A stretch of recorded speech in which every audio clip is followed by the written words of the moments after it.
we're in a time of great change, and nothing's ever going to be the same after the pandemic. If it, however long it takes, it could be years. We don't know. And there's growing evidence that it's going to be like the cold that comes back every year, right? So we're going to live in very different times, and that is a time when things are changing. That's the time to make great and important changes.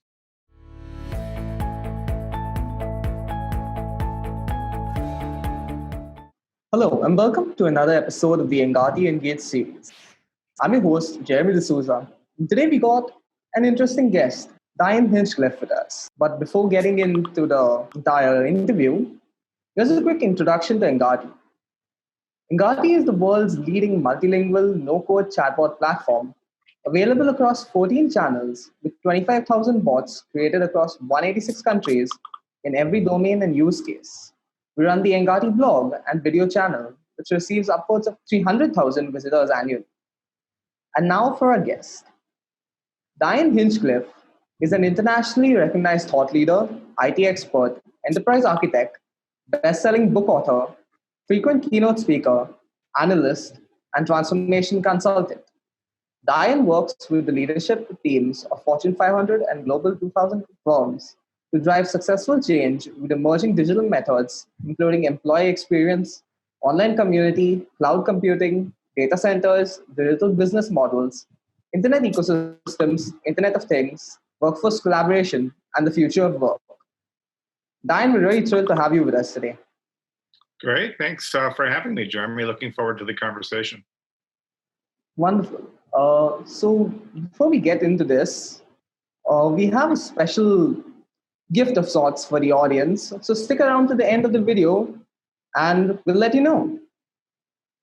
So my first question to you, Dion, is what would you consider the building blocks for the enterprise of the digital age? Can you help our viewers understand your view of the future of enterprise? Sure. So the amazing thing about the digital world is that it is so pervasively networked, meaning that pretty much every human being in the developed world is connected 24 hours a day. We've never had that superpower before in human history. And so when we talk about the building blocks, the network is the real foundation of it. But the most important thing is the people on it, the communities on top, in that network. And those communities create conversations, create content, they have ideas. And that's the fundamental building block of the digital age, is this networked fabric with all of us in it and with all of the ideas, conversations, and the content that we create. And then those are delivered across the world through the next building block, which is our digital channels, right? So there are literally thousands of major digital channels in the world. We started with things like email and web pages and websites, and we've moved to social media. But these are just some of the many channels that we have and we can create. So you have to pick your channels carefully to find out where your audience is and make sure you're participating and connecting your communities and your people in those conversations in them to the channels that matter most to the stakeholders that you care about. And then you have to manage all of this. So the final building block is on top of all of this. So we're going to weave all of this content and these conversations into experiences for our stakeholders. That's how we create value. That's how we co-create value and deliver it to them. So we have to manage those to create and shape those experiences. That's the most strategic building block on top of all of them. And then after that is value add capabilities, things like analytics and artificial intelligence, the ability to layer commerce and business models on top of all of this so that we can create value for our businesses, for our communities, and for our stakeholders. That makes absolute sense. So how do you believe that AI, automation, and conversational intelligence can be used in the future? What trends do you expect to see, and how do you think they can be used to add value? So automation is working its way into everything and has been for 40 years, but it was really only in specialized places, right? So in parts of our businesses that we had put information technology into. But now everything is becoming digitized, and it's creating far too much information for anybody to process manually. We need help in be able to determine what in these huge information flows matter to us, right? So we need one to be able to filter and manage the streams of knowledge that we have.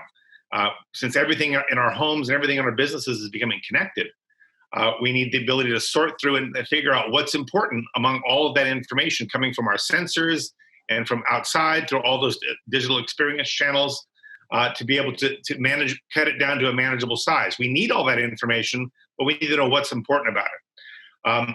And then we need automation to help us get things done. I want to be able to connect all this data together into some important activities for me. Like I want to be able to figure out how I should manage my finances during the coronavirus. There's so much happening in the financial markets, and you're spending most of your time just trying to deal with all the changes that were happening. We need smart tools that will allow us and provide us guidance to assist us in things like making financial decisions, moving our money around. And that's just one small aspect. There's all the other major aspects. There's transportation and healthcare and so on in our personal lives and work lives that we'll need help with. And the automation can take away a lot of the overhead work that keeps us from doing our best. I think that's one of the most important aspects of automation is that it can take care of the tactical things that humans can do easily, but it takes our time and lets us focus on the things that only humans can do, which is abstract thinking, reasoning, creativity. And so we're going to see automation and AI allow us to spend more time doing what humans do best, and less time doing that overhead work that takes us away from what makes life valuable and life worth living, right? So so I think the answer is you'll find automation and AI in everything that we do, making it easier, faster, simpler, quicker than it was before. And it'll be mostly a good thing. I think we're going to have challenges in trusting it. We'll have challenges in it being misused, because you can use all this for bad purposes, like creating misinformation to influence organizations and markets and things like that. So we're also going to have a future where we have to manage the negative aspects. And I like some organizations are taking a highly ethical stance towards AI. So I think we'll see a lot of that where they won't allow their AI tools to be sold to people who haven't proven their intentions to be good. I think that's great. I mean, we actually see that with companies like Antworks, which is in India, but they will not close a deal unless they've verified that the AI will be used ethically. So that's another big trend I think we'll see in the future too. So background research, and I think it's also important that we as businesses educate our employees about how AI is actually going to benefit them, help them evolve to a higher level of work, be more innovative, and it's not going to steal their jobs away from them, rather help them to work better. Yes, well, and it will steal jobs away. That's the challenge. But I don't think I think it will happen slowly enough for most that we can manage the impact. It will create more jobs than it steals. That's every technology revolution has always created more jobs than were stolen, which is why we have such low global unemployment. Well, not right at this moment, but normally, right? So, I don't think we have that much to worry about. Okay. And speaking about it creating more jobs and different kind of work, what do you think workplaces will look like? How will they evolve in a digital post-pandemic society? So I think remote work is here to stay. Everyone has been forced to go digital except for frontline workers, essential workers in hospitals and police and so on. And thank you, by the way, for all of those people doing those jobs and putting yourselves in danger for us. But what we're seeing is remote work is going to be a big part of that future. We're never going back to the way we were. And even in some parts of the world where remote work wasn't as acceptable, we're seeing now that that's the norm. I mean, our organizations have been physically disbanded until further notice. Is what I like to say, and we're going to get used to this. Everyone's creating very comfortable working habits and making it very, building spaces in their homes to work. I mean, people are creating their offices and they're equipping them. We're now getting everyone ready, by the billions to do that, to work differently. And remote work is not the same as physical work. You can't just stay in video conferences all day. You need to work more effectively, so more asynchronously, I like to say, and more scalably. Right. So video calls don't scale, and they're highly interruptive. You have to stop working and start listening when you're in a video call. There's only one person talking in a video call, and everyone else is not working. So that's leading to serious productivity issues in some organizations. We're seeing Zoom fatigue, where people are spending 4, 5, 6, 7, 8 hours a day in Zoom meetings.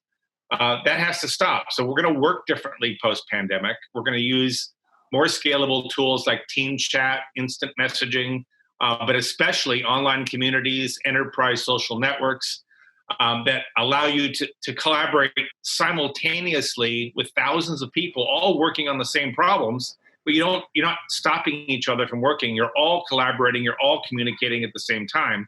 And it works. It's very effective, and it's known to scale up very high. Open source software is a good example. Thousands of people can work at the same time on one software product if it's needed or if it's desired, right? So we're going to change the channels and the tools that we use to ones that are friendlier for remote work. We're going to do a lot more remote work.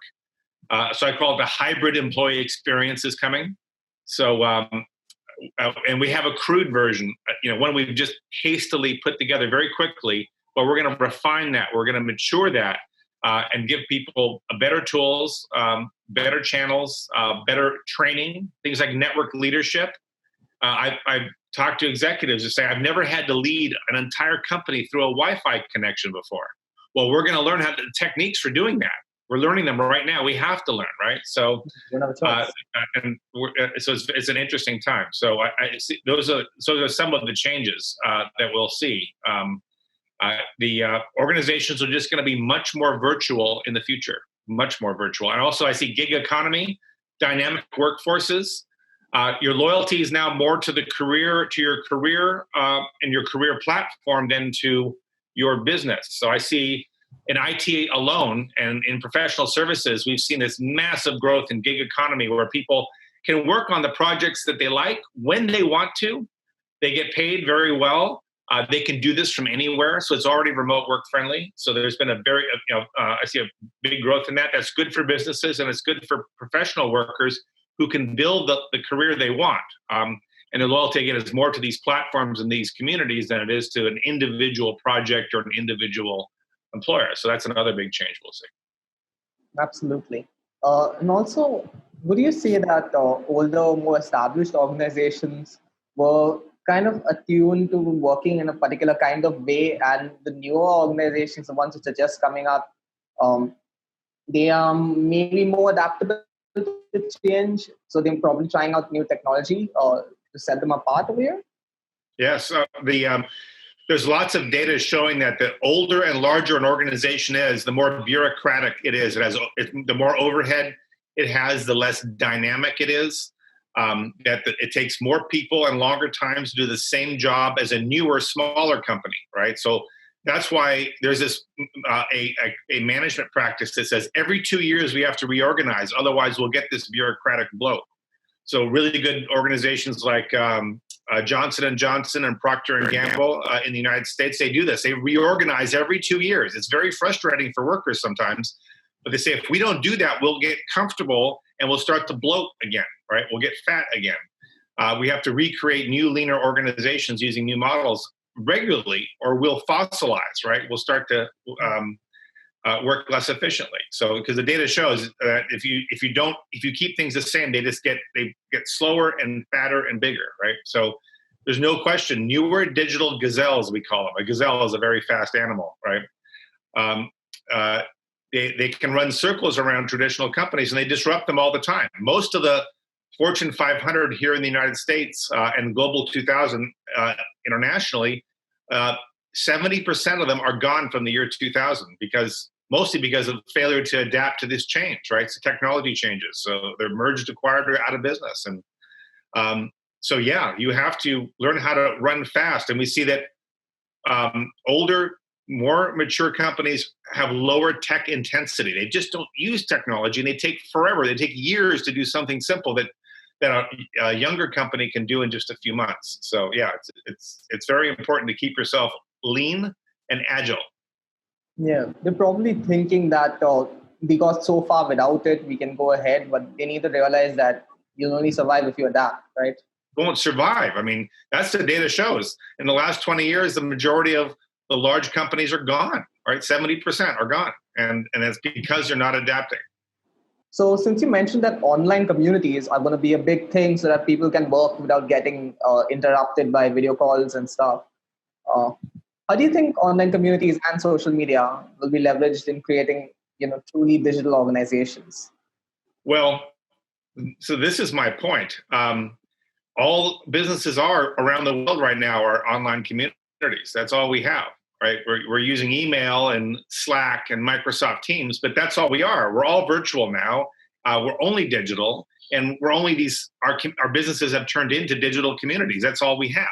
So yeah, I think there's no question. I say this is an easy prediction because it suddenly became true overnight around the world. And but we're bad at, we're just not good at it, at operating as an only virtual, only digital organization. So we're going to have to climb.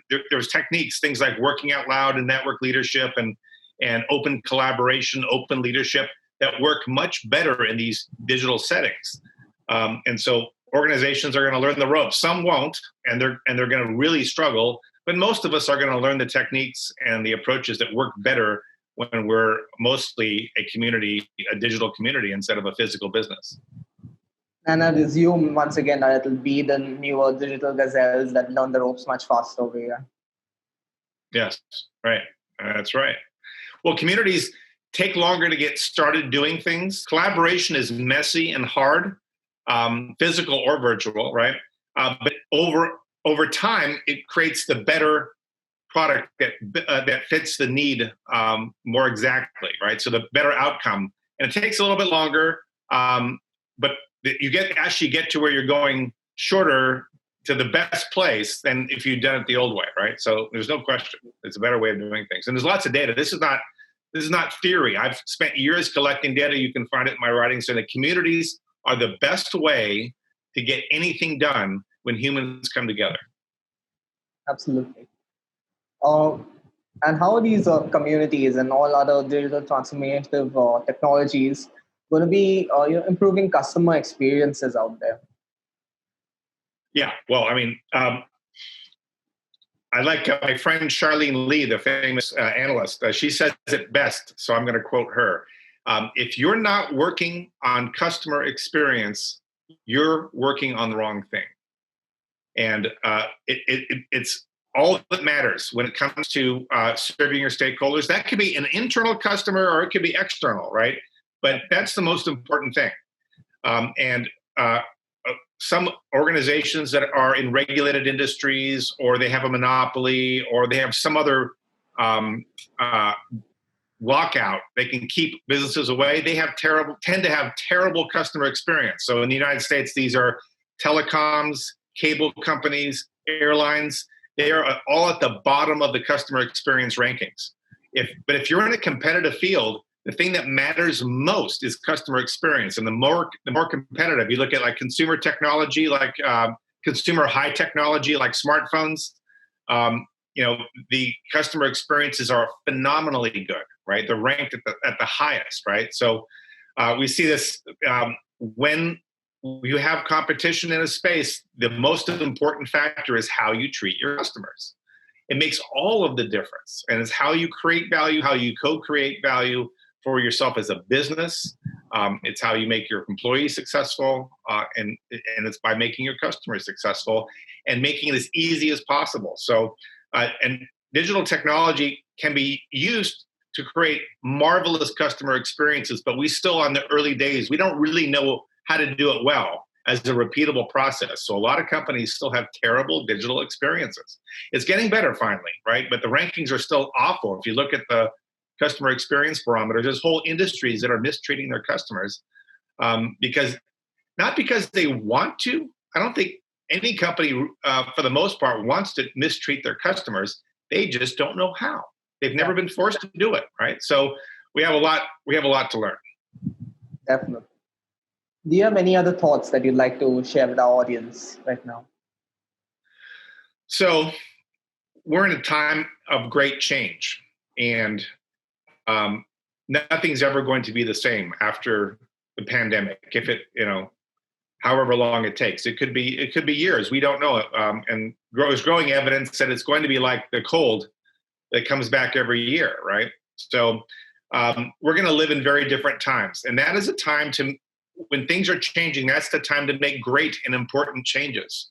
And so think about all of the transformations that we need to do that you would like to do, to make our organizations more socially responsible, to take better care of the environment, to treat our employees more fairly, to treat our customers and deliver more value and create more value with them, to digitally transform. These are all really important goals we're not doing very well on for the most part. We're not doing as well as we want on any of those things. And we know now that if we don't take care of these things, that we're starting to face some of those consequences. So now is the time, as we rethink the future of work, we rethink our organizations. We have to redesign our businesses because they're not working very well in this new purely virtual state. When we do that, let's build them right. Let's build the right future organizations because we're in the middle of rebuilding. Now is the time to sit down and think about it. And we have the time. I think we're a lot of people are worried we're going to go back to the physical office soon. Not quite the same way we ever did. I think it's going to be a few more months. So we have time now. We're all together talking about this. We're all replanning. We can do great things. We can create a better world, not next year or in the next 5 years, but now. We can do it right now. And that's what gets me very excited about. Let's turn this problem into a good thing, into a huge global opportunity.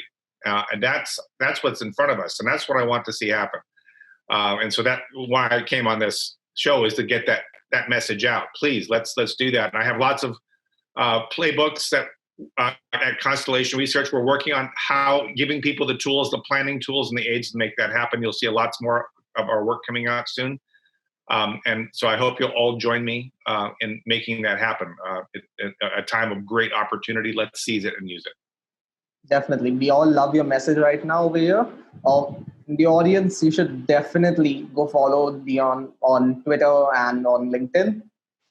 He has a huge stock of knowledge right there. And you should also check out dionhinchcliffe.com. It's a great resource for you. Now, speaking of that gift which we mentioned for all of you, we have written a new ebook on the evolution of customer experience, and it's completely free for you. You can find it in the resources section of www.engati.com. Engati Engage will definitely be back really soon with a new expert in a new episode. So stay tuned, guys.